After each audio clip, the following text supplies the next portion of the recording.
উনি নিজেকে কি মনে করেন আমি বুঝতে পারি না। এমনকি তিনি সেই দুঃসাহস এখানে দাঁড়িয়ে তিনি দেখিয়েছেন, তিনি বলেছেন যে এই সংসদে তিনি শিক্ষকের ভূমিকা পালন করবেন। আমরা তার ছাত্র হওয়ার জন্য এখানে আসি নাই মাননীয় স্পিকার। মাননীয় স্পিকার, আমি কিছু বললে তো বলবে যে উনি শিক্ষকতা করছেন, আজকেও বলেছেন। এখন কেউ যদি নিজেকে ছাত্র মনে করে আমি কি করতে পারি? যাই, সংবিধান সংশোধন বিশেষ কমিটি সংসদের, এটা যেমন বিশেষ কমিটি, আজকে যেটা সংশোধিত করেছেন আর একটা বিশেষ কমিটি, ওইটাও বিশেষ কমিটি। এই বিশেষ কমিটি গঠনের বিধি তো আছে 266-এ, এবং প্রত্যেকটা বিশেষ কমিটির টার্মস অফ রেফারেন্স ওখানে উল্লেখ থাকতে হবে যে জন্য এই বিশেষ কমিটি করা হলো।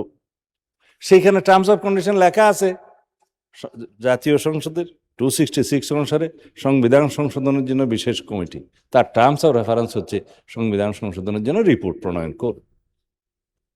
এখন এগুলো বললে বলবে যে আমি মাস্টারি করছি। মাননীয় স্পিকার, আমরা আহ্বান জানাবো মাননীয় বিরোধী দলের নেতা এবং সকল বিরোধী দলের সদস্যদের, এই সংসদকে আমরা জীবন্ত রাখি, ভাইব্রেন্ট করি, সমস্ত আলাপ আলোচনা এখানেই করি, এবং সামান্য বাহানায় যেন আমরা কথায় কথায় ওয়াক আউট না করি। এতে লাভ কার হবে জানি না, কিন্তু ক্ষতি হবে ডেমোক্রেসির।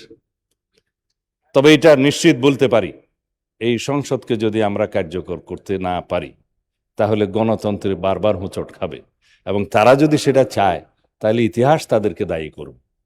আমরা এখানে বিরোধী দল, সরকারি দল সবাই মিলে সমস্ত ইস্যুতে আলাপ আলোচনা করে এখানে আইন প্রণয়ন করে তারপর আমরা বাংলাদেশটাকে সুষ্ঠুভাবে ডেমোক্রেটিক দ্বারাই চালাতে চাই। এটাই ছিল জুলাইয়ের অভ্যুত্থানের আমাদের প্রত্যাশা, আমাদের শহীদের প্রত্যাশা। মাননীয় স্পিকার, আমি আর বিশেষ কিছু বলবো না। আজকে আইন প্রণয়ন পদ্ধতির মধ্যে উত্থাপন আছে বিলগুলো, সময় অনেক হয়ে গিয়েছে। আমার মনে হয় আমরা আইন প্রণয়ন কার্যাবলীর জন্য এগিয়ে যাই। ধন্যবাদ মাননীয় স্পিকার। আমি এর আগে শেষ করার আগে বিরোধী দলের সদস্যদের এবং মাননীয় বিরোধী দলের না থাকে, যদিও তারা এখানে নেই, আহ্বান জানাবো, আসুন বাংলাদেশের জনগণের সামনে আমরা এমন একটা পার্লামেন্ট উপস্থাপন করি যে পার্লামেন্টের সরকারি দল বিরোধী দল এখানেই বাহাস করবে, এখানেই আমরা তর্ক বিতর্ক করব, এখানেই আমরা সমাধান করব।